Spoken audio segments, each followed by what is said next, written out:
ഭക്ഷണത്തിന്റെ വണ്ണം നീളെല്ലാം നോക്ക്. ഒരാൾ പോയിട്ട് കുറച്ച് തേങ്ങ വറുത്തരക്കാൻ വേണ്ടി നോക്ക്. ഇത് എത്ര പേർക്കുള്ള പരിപാടിയാണ്? പരിപാടി നമുക്ക് എത്ര പേർക്ക് വേണമെങ്കിൽ ഉണ്ടാക്കാം, ഒന്നും പ്രശ്നമില്ല. നിങ്ങൾ കുറച്ച് തേങ്ങയൊക്കെ വറക്കുക ആദ്യം. പിന്നെ അച്ചാർ ഉണ്ടാക്കാനുള്ള സാധനങ്ങളൊക്കെ കൊണ്ടുവന്നിട്ടുള്ള വെളുത്തുള്ളി, വിനാഗിരി, പച്ചമുളക്, ഇഞ്ചി, അച്ചാർ പൊടി എല്ലാം റെഡി ആണല്ലോ. ദർബിന്ന് 3-4 പേര് വരും എന്ന് പറഞ്ഞിട്ടുണ്ട്. വന്നോട്ടെ, വരുന്ന ആൾക്കാരൊക്കെ വന്നിട്ട് നമുക്ക് എല്ലാവർക്കും ഭക്ഷണം കൊടുക്കാം. അടിപൊളി ആയിക്കോട്ടെ, പ്രശ്നമാക്കണ്ട. നിങ്ങൾ എന്ന് ഇതുപോലെ കഴിപ്പല്ലേ? ശരീരം നല്ല വയറൊക്കെ. നമ്മളെ ശരീരം എന്ന് പറഞ്ഞാൽ ഭക്ഷണം കഴിച്ചിട്ട് ബാക്കി സമ്പാദ്യം മതിയോടോ. ഗൾഫ് ജീവിതത്തിൽ ഭക്ഷണം കഴിച്ചിട്ട് ബാക്കിയുള്ള സമ്പാദ്യം മതി. അത് കഴിഞ്ഞിട്ട് ബാക്കി എന്തുള്ളൂ. ആര് നാളെ നാട്ടിൽ പോയാലോ അധ്വാനിക്കാനുള്ളത്, മനസ്സിലായോ? അപ്പൊ ഭക്ഷണം കഴിക്കുക നല്ലോണം, അത് കഴിഞ്ഞിട്ടുള്ള സമ്പാദ്യം മാത്രം മതി. എന്താ വേണ്ടതെന്ന് വെച്ചാൽ മേടിക്കുക, ആവശ്യത്തിന് കഴിക്കുക. ഇത് ഷാർക്കാണല്ലേ? ഷാർക്ക് ഫ്രഷ് ആണല്ലേ ഇത്? ഫ്രഷ് ഞാൻ ചൂണ്ടിട്ട് പിടിക്കാന്ന് ഞാൻ പറഞ്ഞല്ലോ. ഞാൻ നമ്മുടെ ചങ്ങാതിയുടെ ബോട്ടിൽ പോയ സമയത്ത് എന്ന് പറഞ്ഞ ഒരു ആഗ്രഹം തോന്നി ചൂണ്ടിടണം. കുറെ വർഷമായി ചൂണ്ടയൊക്കെ ഇട്ടിട്ടേ.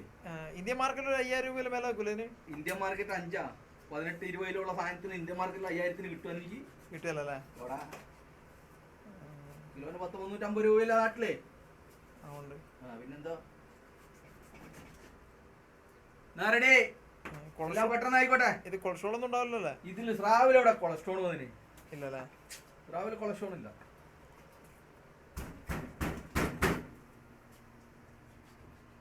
ആ മല്ലിയൊക്കെ വറുത്താ? അതെ, നോക്കുന്നുണ്ട്. പ്രതിഭാട്ടനോട് പറഞ്ഞിട്ടുണ്ട്, നോക്കുന്നുണ്ട്. ഓക്കെ ഓക്കെ എന്നാ ഓക്കെ.